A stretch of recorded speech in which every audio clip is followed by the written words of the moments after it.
시청자 여러분 안녕하십니까? 경제계 주요 인사를 만나보는 악영TV 초대석입니다. 최근 금융권에선 채용비리 문제와 삼성증권 사태 등 많은 사건이 있었습니다. 금융당국과 업계에선 사고 예방과 산업 발전을 위한 자구책 마련에 분주한데요. 이 가운데 제도 개선을 제안하며 금융소비자 보호와 안전한 거래를 책임지는 금융소비자원이 있습니다. 오늘 초대석 금융소비자원 조남희 원장 모시고 얘기 나눠보겠습니다.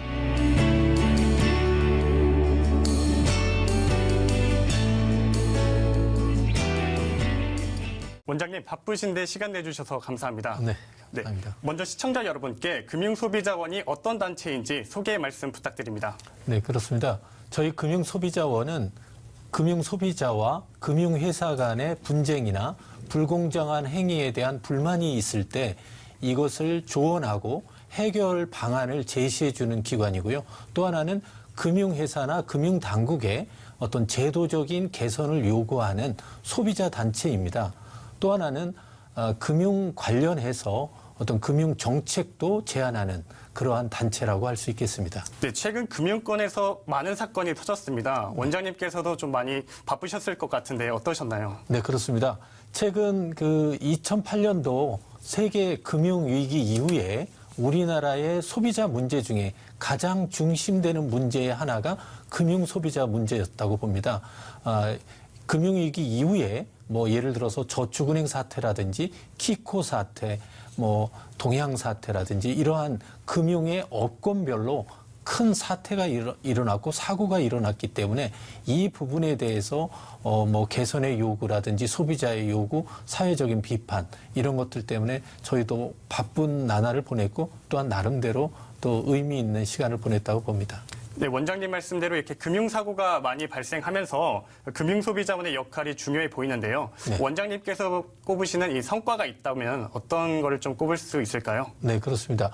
많은 금융 사고 또 사태라고 하는 이러한 사건의 와중에서 저희들이 어떠한 그러한 문제의 핵심을 또 파헤치고 또한 본질에 대해서 제대로 사회에 그 내용을 알려줌으로써 결국에는 그러한 부분에 제도가 개선되고 또 하나는 법률적으로 또한 관행적으로 이 개선이 됐다는 점에서는 상당히 의미 있었다고 볼 수 있고요. 또 하나는 향후에도 이러한 부분에서는 계속 저희들이 해야 할 그 역할이라고 봅니다. 네, 구체적으로 좀 어떤 부분에서 제도 개선을 이뤄내셨는지 설명을 좀 부탁드립니다. 네, 그렇습니다. 많은 것이 있겠지만 여러분들이 잘 알고 계시는 예를 들어서 은행에 가서 아파트나 집을 담보로 대출을 받을 때는 설정비가 1억을 받을 때는 대개 70만 원에서 80만 원의 설정비, 그 비용을 지급했습니다. 그 비용의 지급이 어떤 불공정하다 이런 문제가 끊임없이 제기되면서 이 문제가 해결이 되지 않았기 때문에 저희가 이 문제 해결을 위해서 소비자 소송을 제기하고 또한 이 부분에 대한 개선을 요구했었는데 이 부분에 대해서 이제 은행에서 저희들이 이제 소송을 제기하니까 바로 이 제도를 폐지했거든요. 그래서 지금에 가시면은 이제 은행에서 설정비를 내라 이런 비용 요구를 하지 않습니다. 그런 것들라든지 아니면 동양 사태 때 많은 피해자들의 어떤 소송을 저희들이 조언하고 또한 대행을 하고 그런 것들을 하면서 이러한 자본시장에 대한 어떤 소비자의 접근성이라든지 제도의 개선 이런 것들이 많이 이루어졌다는 점에서는 의미가 있었다고 봅니다. 네, 말씀하신 대로 금융소비자원은 금융제도 개선을 위해 목소리를 아끼지 않고 있습니다. 그렇다면 우리 정부의 금융소비자 대책에 대해서는 어떻게 평가하십니까? 네, 그렇습니다. 이제는 이제 우리나라도 어떤 전체적인 방향에서는 선진국이라고 한다면 우리나라의 금융의 어떤 소비자의 정책 사고도 선진화될 필요가 있거든요. 그런데 지금의 경우에는 이 소비자의 정책이 대부분 관에서 어떤 정책도 펴고 또한 그것도 제재도 하고 그래서 관 위주로 움직이다 보니까 실질적으로 소비자가 피해는 받는데 그 피해에 대한 구제를 받을 수 있는 길이 상당히 제한되어 있다는 거죠. 그다음에 실질적인 피해 구제의 방법이 제시되지 않았기 때문에 이제는 정책적으로 금융 당국 중심의 소비자 보호가 아니라 시장 중심의 소비자 중심의 어떤 그 사고의 전환, 그다음에 그 실질적인 어떤 제도를 그런 쪽에서 모색하는 것이 필요하다고 봅니다. 네, 그 소비자 피해 구제 제도에 대해서 지적을 하셨는데 네네. 가장 미흡한 점은 무엇이고 또 이것을 어떻게 개선을 해야 할까요? 네, 그렇습니다. 소비자가 피해를 당한 것은 사실은 금융회사로부터 당했거든요. 그런데 그 금융회사, 가해자라고 할 수 있는 금융회사는 실질적으로 소비자 피해가 발생하면 소비자에게 대응하는 것이 아니라 바로 금융당국, 예를 든다면 뭐 금감원이라든지 또 금융위라든지 여기를 쳐다보면서 어떻게 처분할 건가 거기만 관심이 있거든요. 그러니까 피해자에 대한 대상에 대해서 구제를 해줄 생각보다는 그 금융당국이 우리를 어떻게 제재하고 어떻게 얼마나 과태료를 물릴까 하는 데만 하기 때문에 실상은 이러한 부분이 제대로 어떤 그 구조적으로 취약했다는 거죠. 그렇기 때문에 이러한 부분에서는 이제는 금융당국을 보는 것이 아니라 소비자와 시장을 금융회사가 무서워하는 이러한 구조가 실질적으로 개선이 될 필요가 있다는 것이죠. 네, 그 최근 삼성증권 사태에서도 피해 보상을 둘러싼 논란이 있었습니다. 네네. 일부 고객들이 이제 보상 대상에서 제외되면서 이제 소송을 제기하는 모습인데요. 네네. 원장님, 이 문제는 좀 어떻게 풀어야 할까요? 네, 그렇습니다. 삼성증권 사태는 사실 우리나라 자본시장 역사상 초유의 사태이거든요. 이러한 사태에는 근본적으로 우리나라의 자본시장 시스템이 너무나 허술하다. 이런 것들을 다시 한번 보여준 사례인데 이번 기회에 또 물적 시스템을 개선하는 것뿐만 아니라 이번에 소비자에 대한 피해에 대한 것들도 사실은 그날 거래한 개인 거래자에 대해만 보상을 할 것이 아니라 주식 보유자라든지 아니면 그날 주식을 거래한 다른 타 주식이라든지 이런 또 기관 투자라든지 이러한 투자자의 피해 대상을 좀 더 확대해서 보상해주는 그러한 시야가 필요한데 초유의 사태임에도 불구하고 과거처럼 대응하고 과거보다 조금 나은 정도의 피해 보상을 한다고 하는 것은 지금의 어떤 시장의 소비자의 기대와는 거리가 있다는 점에서 이번 기회에 근본적으로 여러 가지를 개선할 필요가 있다고 봅니다. 네, 원장님께서는 지금까지 말씀하신 그 금융 소비자 보호를 추진함과 동시에 네네. 규제 완화를 함께 추진해야 한다고 주장하시는데요. 네네. 구체적으로 어떤 부분에서 주장을 하시는지 설명 네네. 부탁드립니다. 네, 그렇습니다. 우리가 흔히 소비자를 위해서 어떤 그 많은 제도를 도입하면 금융회사가 너무 힘들다. 그렇기 때문에 금융회사가 살기가 어려우니까 소비자 보호도 이쪽도 봐가면서 해야 된다 하는 이렇게 보는 경향도 있고요. 또한 그러한 논리가 지금까지 많은 부분 이렇게 어떤 허용이 됐다는 점에서는 아쉬운 부분인데요. 소비자 보호라고 하는 건 소비자를 보호해 주는 것이죠. 규제 완화라고 하는 것은 그 금융회사가 발전할 수 있도록 또 자신들이 어떤 제대로 뛸 수 있도록 해주는 것이거든요. 그런데 이것을 상충되는 것으로 보기 때문에 문제가 되는 것인데요. 이건 상충의 문제가 아니라 조화의 문제입니다. 그렇기 때문에 이거를 1차 방정식으로 풀면은 두 개가 상충이 되지만 2차 방정식으로 보면 이거를 동시에 풀어야 될 과제로 이제는 인식을 하고 두 개의 축을 동시에 해결하고자 하는 그러한 사회적인 노력과 또 합의가 필요하다고 봅니다. 네, 이번에 은행권 이슈에 대해서 얘기를 나눠보려고 하는데요. 지난해부터 지속된 채용비리 문제 먼저 짚고 넘어가겠습니다. 네. 사태의 본질 어떻게 보시나요? 네, 그렇습니다. 은행권의 채용 비리는 사실은 과거부터 수십 년간 이루어진 일인데 이 부분에 대해서 제대로 어떤 문제 제기라든지 이런 것들이 되지 않고 관행적으로 당연시 되어 왔다는 점에서 상당한 그 문제가 근본적으로 깔려 있었거든요. 그런데 이번 기회에 어떤 이 문제가 부각이 되면서 새롭게 조명이 됐다고 볼 수 있고요. 부각됐는데 이번 기회에 제가 볼 때는 근본적으로 이러한 그 불투명한 채용 구조, 또한 이게 불공정한 이런 시스템, 이런 것들을 어떻게 근본적으로 바꿔서 사회적으로 또한 또 취직하고자 하는 젊은 계층에 어떻게 희망을 줄 것인가 하는 점에서는 이번에 이 제도적으로 완벽하게 갖출 필요가 있고 이 부분에 대한 비판에 대해서는 금융당국이나 사회나 이 부분에 대해서는 정확하게 이번 기회에 모든 문제를 제대로 살펴보고 문제점에 대한 것들을 사회적 합의를 통해서 제대로 이뤄낸다고 하면 새로운 어떤 발전의 기회가 될 수 있다고 봅니다. 네, 원장님께서는 이번 채용비리 문제를 관치금융과도 연결시킨 것으로 알고 있는데 네네. 구체적으로 어떤 부분에서 연결이 되는지 말씀 부탁드립니다. 네, 그렇습니다. 좀 전에도 제가 말씀을 드렸지만은 이 채용 비리라고 하는 것이 근본적으로 수십 년 동안 있어 왔던 거거든요. 그러면 이건 뭐 관행화돼 있고요. 또 하나는 그런 점에서 또한 금융당국이라는 데서는 이러한 채용에 대한 어떤 불공정한 구조를 많이 또 어떤 청탁을 통해서 이용해 왔다고도 볼 수 있거든요. 금융당국은 금융회사의 어떤 건전성, 재무 건전성을 감독할 뿐만 아니라 경영 전반에 대해서 예를 들어서 내부 통제 시스템이라든지 인사를 공정하게 한다든지 하는 모든 것을 다 감사를 해야 되는데 그 부분에 대해서는 여지껏 등한시해 왔고 또한 그런 불투명한 것을 금융당국에서 조금 더 그걸 활용해 왔다는 측면에서는 이 관치금융이 계속적으로 지배하는 하나의 통로로서도 활용됐다는 점에서는 이 관치금융과 연결이 돼 있다 이렇게 보는 것이죠. 네, 관치금융 문제를 해결하는 게 정말 시급해 보이는데요. 네네. 해결 방법이 있다면 어떤 게 있을까요? 네, 그렇습니다. 관치금융의 해결하는 방법에는 여러 가지가 있다고 이제 사람마다 주장할 수 있는데요.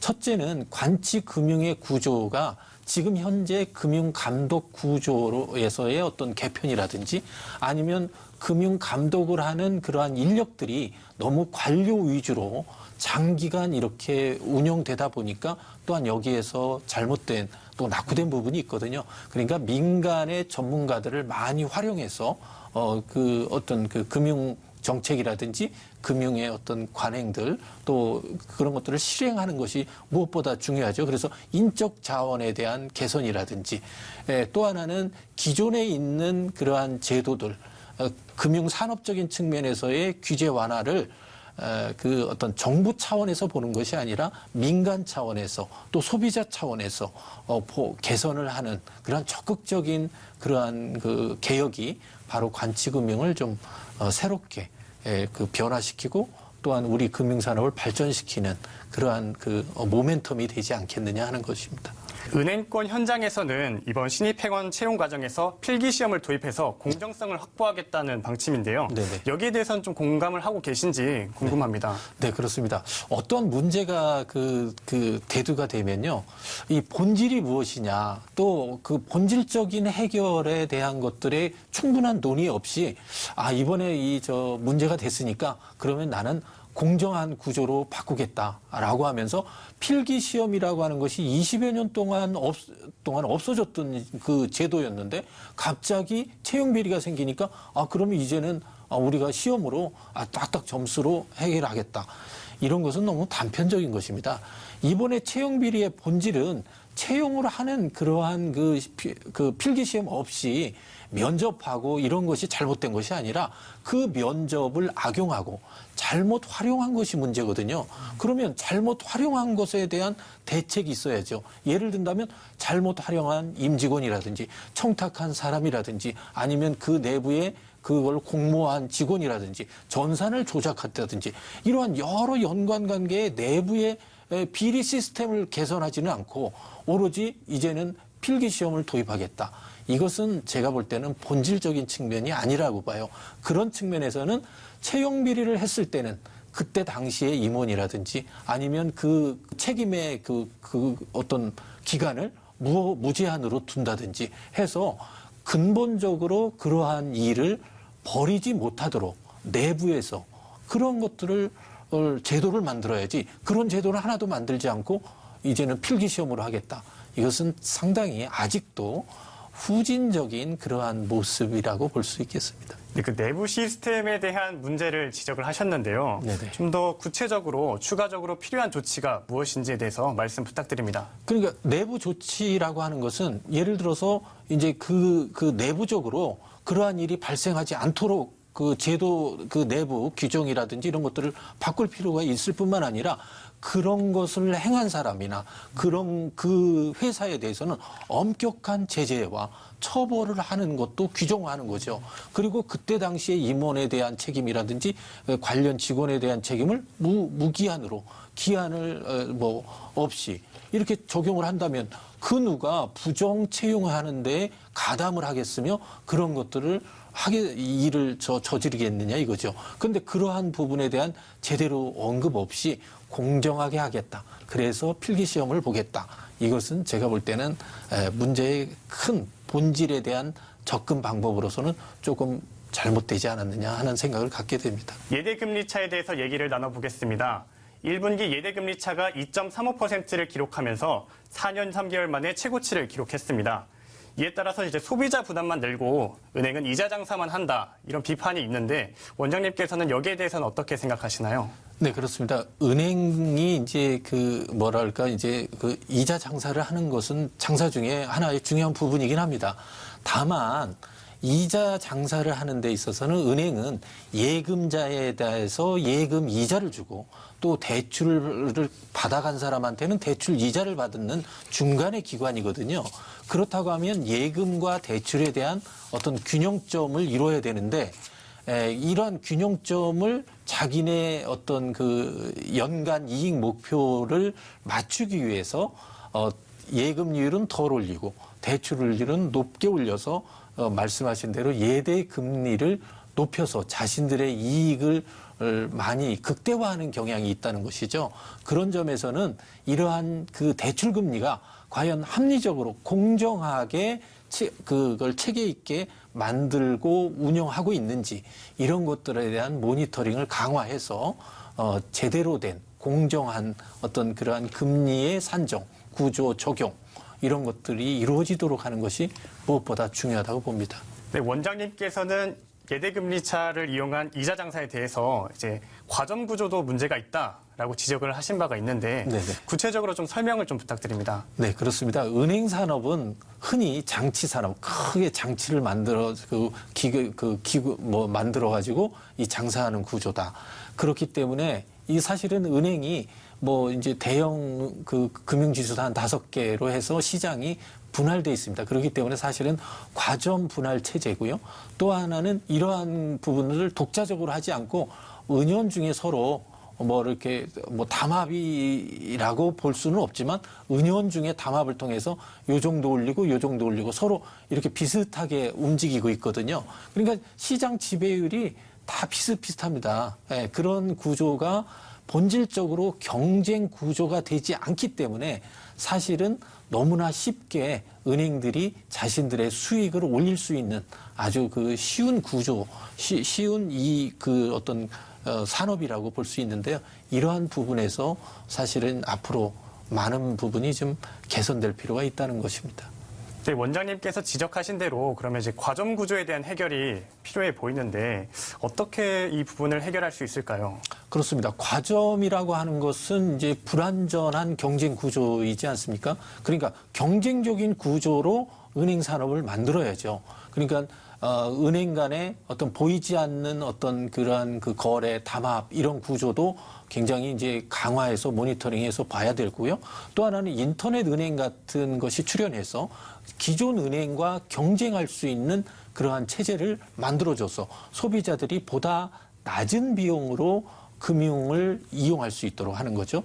또 하나는 지금 핀테크라고 해서 은행의 그 각기 조그만 부분, 자산관리, 대출, 예금 이러한 부분들이 각기 분화해서 이 핀테크 산업이 나오지 않습니까? 이 핀테크 산업이 더 발전해서 은행과 경쟁적인 구조로 만들어준다고 하면 지금보다는 훨씬 낮은 비용으로 금융 거래를 할 수 있고 또 금융의 서비스를 받을 수 있고 금융의 혜택을 받을 수 있다는 점에서 금융산업의 경쟁적인 구조를 정부가 계속적으로 시장을 조성해주고 만들어야 된다 이렇게 보는 것입니다.